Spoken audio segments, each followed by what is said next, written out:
An old hag like you isn't worth having as my wife. I'm divorcing you.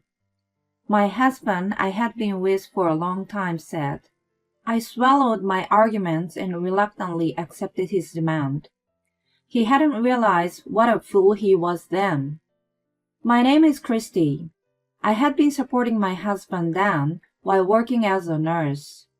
His salary had been raised a little by little over the years, but it still wasn't possible to live solely on his paycheck.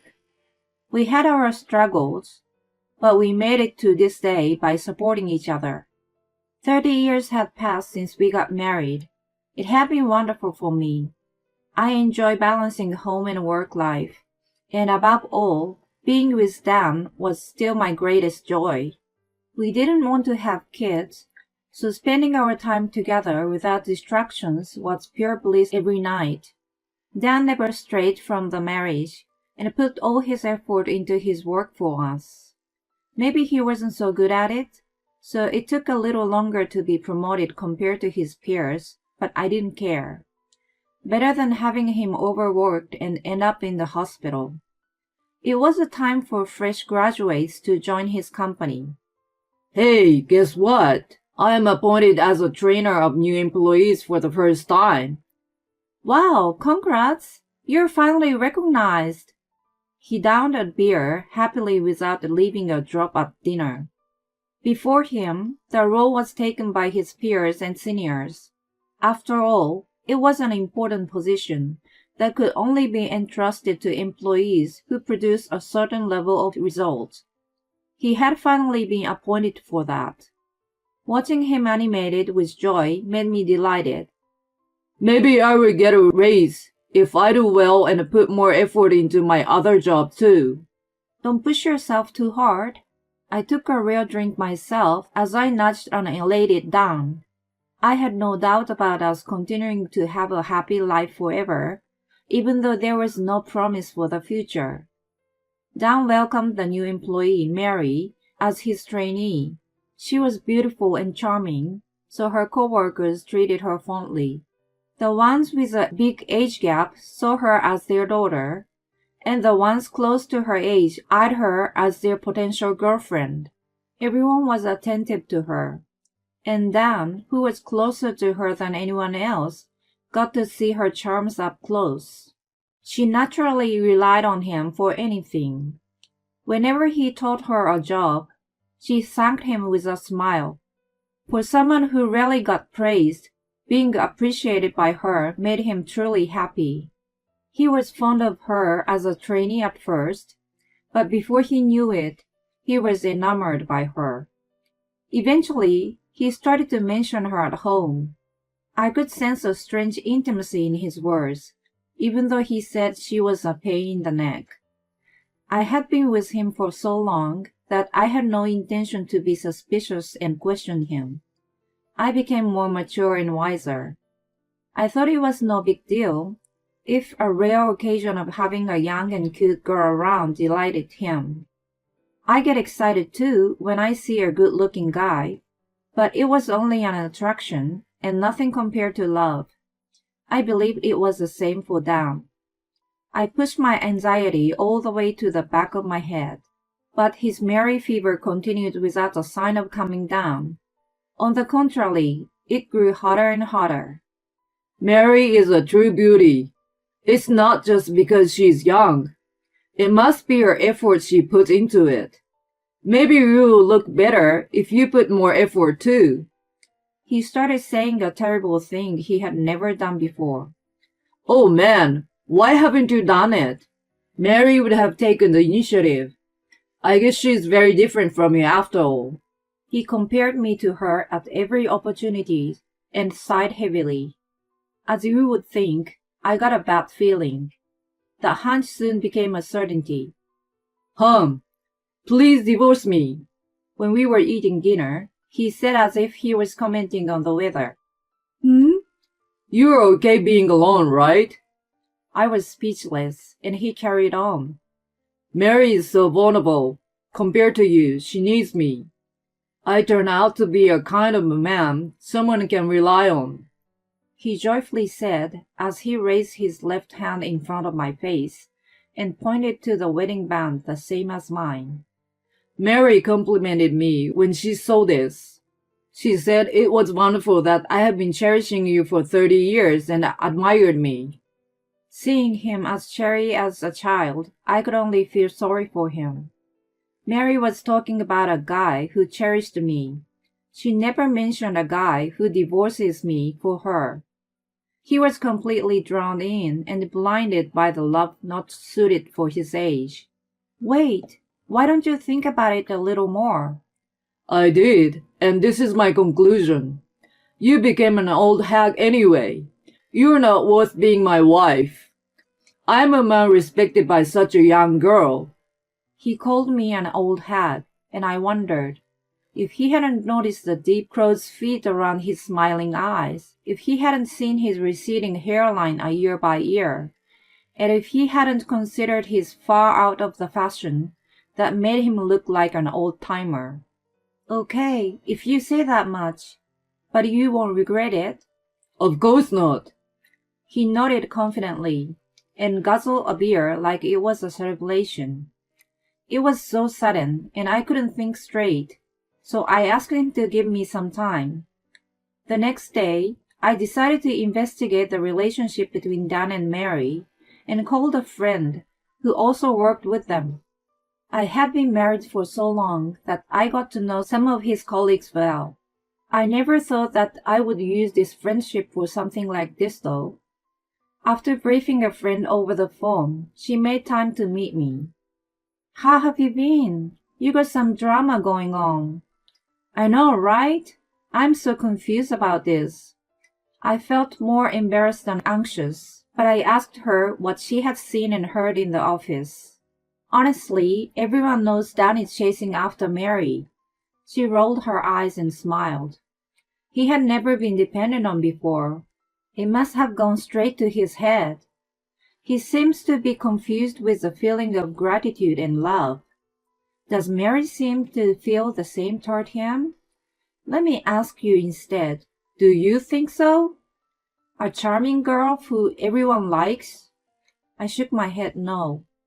I haven't said a word to Dan, but she is aware of his feeling toward her. She was trying to find the right words, but gave up and let out a small sigh. How to say this? She says his approach is wearing her out. I forgot my anger for a moment and felt pity for him. I was right. Dan was drowning in self-satisfied love. He wasn't able to differentiate praise in recognition of the man and a genuine appreciation for a colleague who taught her the job. Mary didn't want him to have a wrong idea, so she commented on his wedding ring. But I guess he took it the opposite of what she aimed for. He even showed off his bare ring finger in front of her. I'm so embarrassed for him. I fanned my face with a hand to cool off, but it was adamant just like Dan's self-satisfied love. My friend told me more about Mary, and I became interested to meet her in person. My friend called her on the spot. She agreed to come out right away. In a short while, a pretty girl walked up to our table. Hi, I'm Mary. It's my pleasure to meet you. She had a very good manner for a young girl. I thanked her for coming out and prompted her to sit across from me. I'm sorry to bother you out of the blue. As you already know, I'm Dan's wife. He has been a wonderful trainer to me. She smiled like an angel. It sounds like he has been giving you unwanted attention. She became a little awkward and nodded her head. He's very good at explaining the job, but he's an idiot. I apologize on behalf of him. Seeing her reaction, I had no doubt that he was nothing but a nuisance to her. I actually have a boyfriend. Oh, I didn't know. It seemed Dan never even checked if she was already in a relationship. Apparently, her boyfriend worked for a different company his father founded, which meant he was a successor. While he was in a training to be the future CEO, She refused to depend on him and held a job of her own to build a healthy relationship. They planned to get engaged once his training was finished, and then get married and move overseas when his transfer was decided.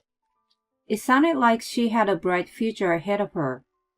Listening to her fearlessness, I felt like I was hearing myself when I was younger. I too wanted to build a strong marriage and worked hard alongside Dan for 30 years. The marriage I treasured wasn't as important to him as to me. The truth was swallowing up my emotions. I see. Then cut Dan out of your life completely. You're a beautiful girl. Watch out for many more creeps that come close to you. I envy and admire your future. We continued to chit-chat for a little more until they had to go back to the office. On the way back home, I stopped at the attorney's office and discussed my divorce. Dan was supposed to come back home for dinner. I normally cooked myself, but I had to take away or pork chops and champagne that night. Is it your birthday today? No, it's for our farewell. I told him that I went to see a lawyer who would contact him shortly. His face was stunned for a second, but immediately changed to a big smile. Thank you. I'm starving, but let's have a look at the terms I proposed before we eat. While I set up the table, he hummed some light-hearted tunes as he went through them.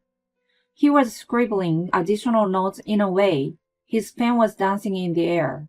What a cheerful handwriting compared to the gloom I felt seeing the lawyer. We eventually had our last supper together. He must have been relieved to get rid of an old hag like me. He downed 2 cans of beer. I picked up the cans laying next to him, who was dozing off on the sofa, and brought them to the kitchen. Before dropping them in a bin, I crushed one of them as hard as I could with my hand, and then I dropped the deformed can into a bin. Goodbye, good riddance. I whispered to Dan, who was sleeping, and left the home I spent 30 years of my life with him. While waiting for the divorce to finalize, I found a new apartment and moved in. I had been working all this time, so there was no financial hardship to start my new life. Contrary to my worry, it was refreshing and carefree to work and cook for myself. I enjoyed my new life feeling like a young singleton once again. The portion of money I used to buy beers for Dan went to my new cosmetic and clothes instead. I felt myself brightening up. As for Dan, he depended all of the housework on me, so he started to look shabbier and shabbier, which eventually made Mary keeping distance from him. In addition to the already apparent signs of aging, he became even more careless. No wonder she didn't feel good being around him. Still, he mistook her distance for shyness, not disgust, and to everyone's surprise, he proposed to her. Of course he was declined. It was an unforeseen event for him, and still he couldn't easily give up on a girl he chose over his marriage. Again, to everyone's surprise, he intruded on her apartment, and her boyfriend called the police. He was almost taken by the police, but Mary refused to put a charge on him out of her kindness. The matter was settled with a stern warning. The bad reputation at his work didn't settle as quickly as incident. Soon, he was known to be a creep who divorced his wife to become a stalker. Undeniable rumors were spreading throughout the company. He was never a prominent worker, so the company easily dismissed him. He was abandoned again. Out of desperation, he started gambling with all the money he had. After seeing Mary's boyfriend, he believed she would change her mind once he became rich. Of course, he had no talent or luck in gambling. Only the ever-increasing debt had kept him company. He finally had to sell the apartment we lived in and moved into a trailer park. Even in such a miserable state, he still had Mary in his heart. He waited for her outside of his old office, but he never got to see her again. She had gotten married and had already moved abroad with her husband. He was in total despair without any emotional support and gave me a call after a long while. His voice over the phone sounded way older than I remembered, like he aged years in a matter of several months. "Please, take me back." His voice trembled. I was silent for a moment, and then spoke softly. Our relationship was thrust into a bin with a can of beer that night. Goodbye. He was calling my name as I hung up on him, and then I blocked him for good. I put my phone in a bag and went out. The friend who told me about Dan and Mary was coming out to dinner with me. Having a new fulfilled life, I had told her that I wanted to go to a good steakhouse. Pork chop? Okay, but why? For farewell? What the... I was working in the air from the excitement to celebrate the true end of my old chapter.